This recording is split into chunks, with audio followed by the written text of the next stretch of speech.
साथियों, कृपया सभी लोग अंदर आ जाएं, जो पीछे बैठे हैं वो भी आ जाएं। हमारे समाज का रत्न आज हमारे बीच में बोलने जा रहा है, सब लोग आकर के भी सुने उस बात को, बाहर कोई भी न खड़े रहे। वो उनके बाद ही आपसे बात करेंगे जब आप सब लोग अंदर बैठ जाएंगे आकर। तो मैं पुनः सम्मान से आमंत्रित करता हूँ हवेलकर जी।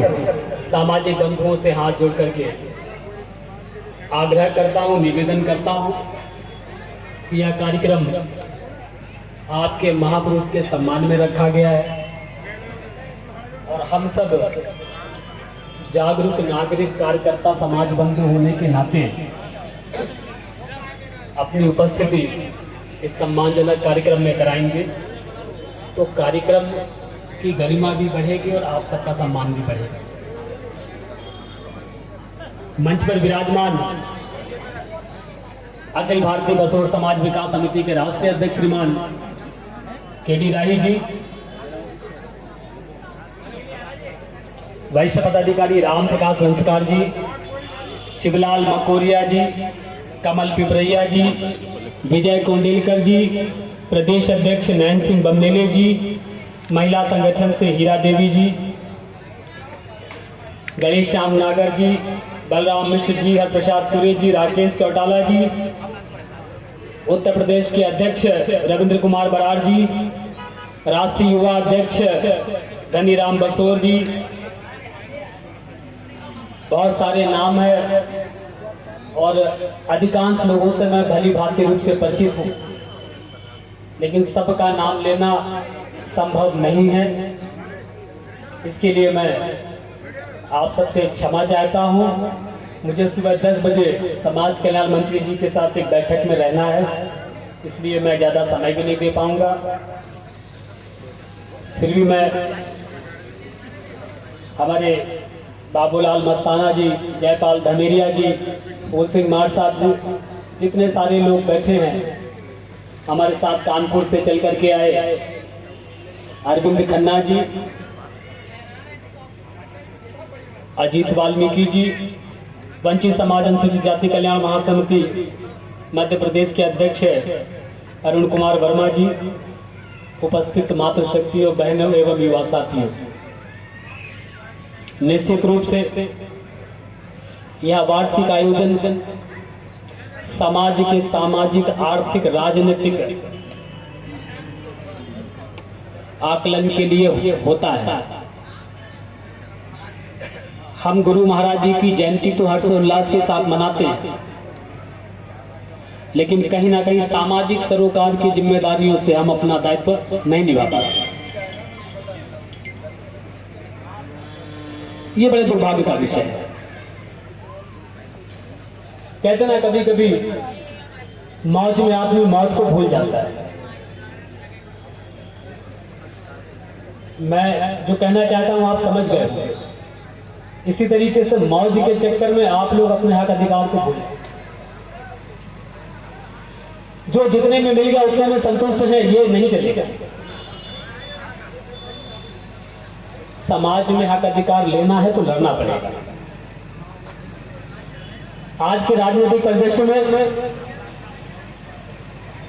जिसकी जितनी संख्या भारी उसकी उतने हिस्सेदारी है या नहीं सच बात? तो जब हमारी संख्या ही नहीं दिखेगी तो हमें हिस्सा कहां मिलेगा? हम किसके दम पर अपनी राय लेने जाएंगे? अरे भाई, पूरे भारतवर्ष के अंदर बसोर समाज निवास करता है। ये बात और है कि अन्य अन्य अंचलों में, अन्य अन्य क्षेत्रों में अलग नाम से जाना जाता है। उत्तर प्रदेश में बसोर है, बरार है, दरकार है, खरवार है, मुसहर है, वनटांगिया है। पंजाब में कुछ और है, उत्तर प्रदेश में कुछ और है, एमपी में कुछ और है। और सब लोग, ये मुट्ठी मुट्ठी भर बटे हुए लोग, सब अपने आप को एक दूसरे से ज्यादा काबिल समझते हैं, एक दूसरे से ज्यादा योग्य समझते हैं। अरे भैया, अगर बाबा साहब अंबेडकर ने भी ये सोचा होता कि मैं इतना योग्य हूं, भारत का संविधान लिखा है, भारत का कानून मंत्री हूं, सारी सुख सुविधाएं मिल रही हैं, तो मुझे क्या जरूरत है, मैं और मेरा परिवार चल रहा है ना अच्छा, तो क्यों अपने बच्चों की कुर्बानी देनी पड़ती? क्यों आपके लिए गोलमेज कॉन्फ्रेंस में गए होते? क्यों अलग से अछूतिस्तान की मांग की होती? क्यों दलितों के कल्याण के लिए संविधान में इतने सारे प्रोविजन दिए होते? ये सोचने वाली बात। समाज के लिए प्रत्येक नागरिक का कर्तव्य बनता है, चाहे वो पढ़ा लिखा हो या कम पढ़ा हो। सामाजिक जागरूकता या आपकी कलम किताब की पढ़ाई से मायने नहीं रखती। हमारे अनंत महर्षि, क्या गोकुलदास महाराज जी के पास कोई डिग्री थी क्या? बताइए आप। लेकिन जो दैवीय शक्ति होती है, जो पुण्य आत्मा होती है, जो दिव्य आत्मा होती है, वो पैदा ही इसीलिए होते हैं लोक कल्याण के लिए। और किसी भी संत महापुरुष को जाति के बंधन से बांध करके नहीं रखना चाहिए। और यह भी वास्तविकता है कि भारत के अंदर जितने भी ग्रंथ लिखे गए वो दलित महापुरुषों ने लिखे। भारत का संविधान किसने लिखा? डॉक्टर बाबा साहब अम्बेडकर। किस जाति के लिए? महान, हमारे साथ। महाभारत किसने लिखी? वेद व्यास ने। किस जाति से? शूद्र थे। कौन थे? हमारे साथ। रामायण किसने लिखी? महर्षि वाल्मीकि। कौन थे? अछूत थे, शूद्र थे, दलित थे, वंचित थे। महात्मा ऋषि, अनेकों अनेक महापुरुष हमारी जातियों से पैदा हुए। अरे भारत की पहचान दलित महापुरुषों से।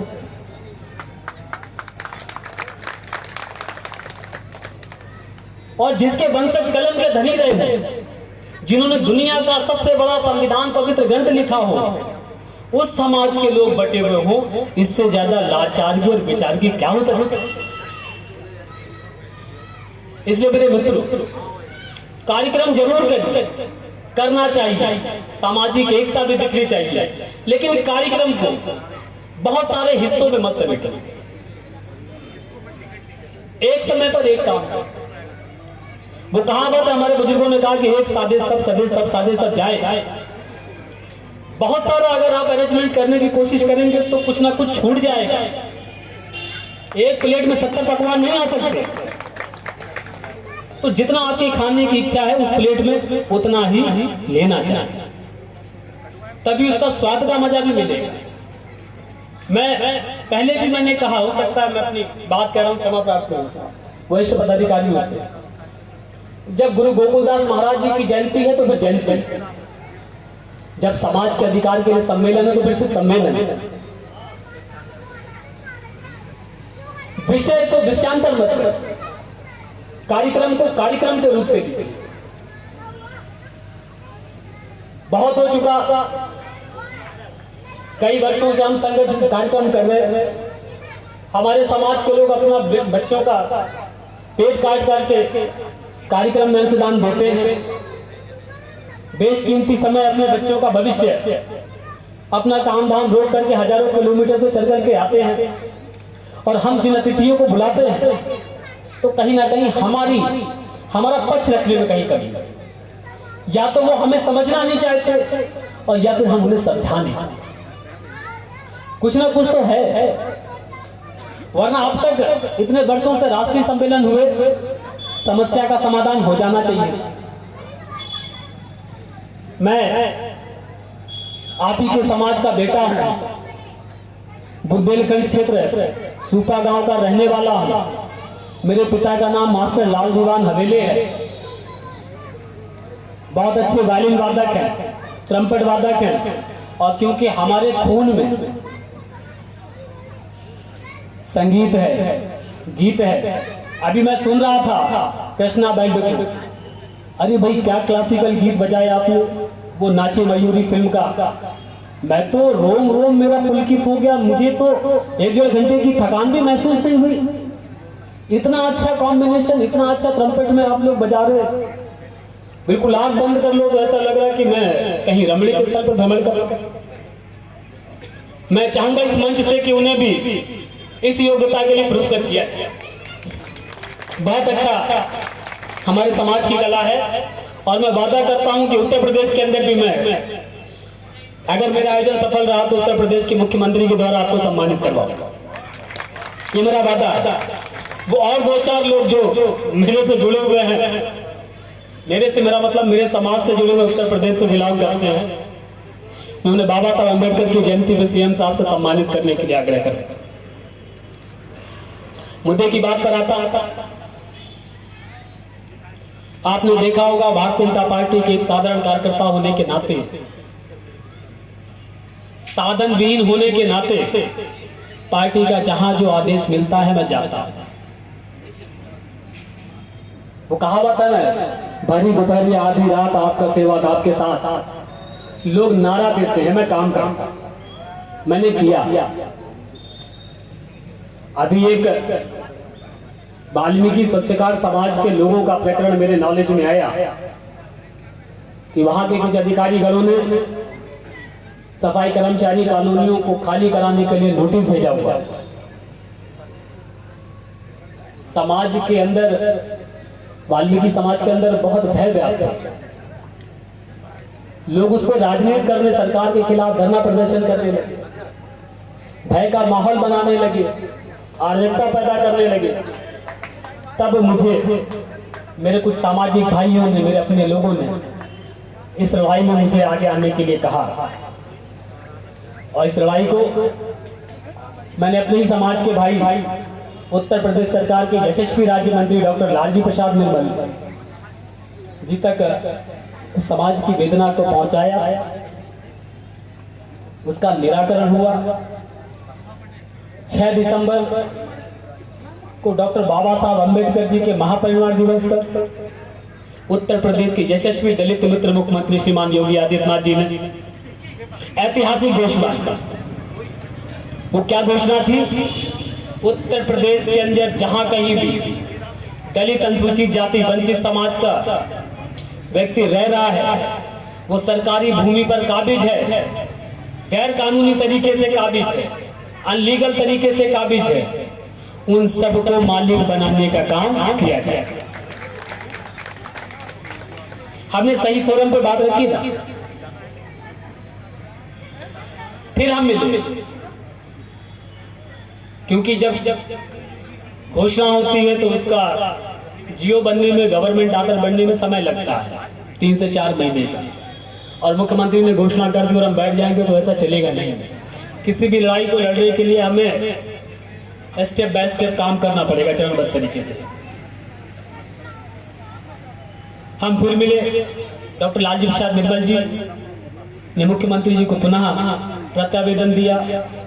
तब नए वर्ष के तोहफे के रूप में उत्तर प्रदेश के यशस्वी मुख्यमंत्री योगी आदित्यनाथ जी ने फिर एक घोषणा की कि उत्तर प्रदेश के अंदर जितने भी गरीब वंचित समाज के लोग हैं, दलित समाज के लोग हैं, हाशिए के वर्ग के लोग हैं, निर्बल समाज के लोग, उनको 3 डिसमिल अर्थात 138 वर्ग गज जमीन का मालिक बनाया जाएगा। जो लोग अनलीगल से रूप रहे हैं, सबको 4 महीने के अंदर मालिक बनाया जाएगा। सबके अपने भवन होंगे, सबके अपने सपनों का घर होगा। और स्वावलंबी बनाने के लिए, आत्मनिर्भर बनाने के लिए यह भी कहा कि उत्तर प्रदेश सरकार के मुख्यमंत्री आवास योजना के अंतर्गत लाखों रुपए की ग्रांट भी अपने समाज के लोगों को, दलित समाज के लोगों को देने का काम किया गया। और जो मकान बन रहे हैं और जो युवा हमारे बेरोजगार हैं, उनके रोजगार के लिए भी आप उस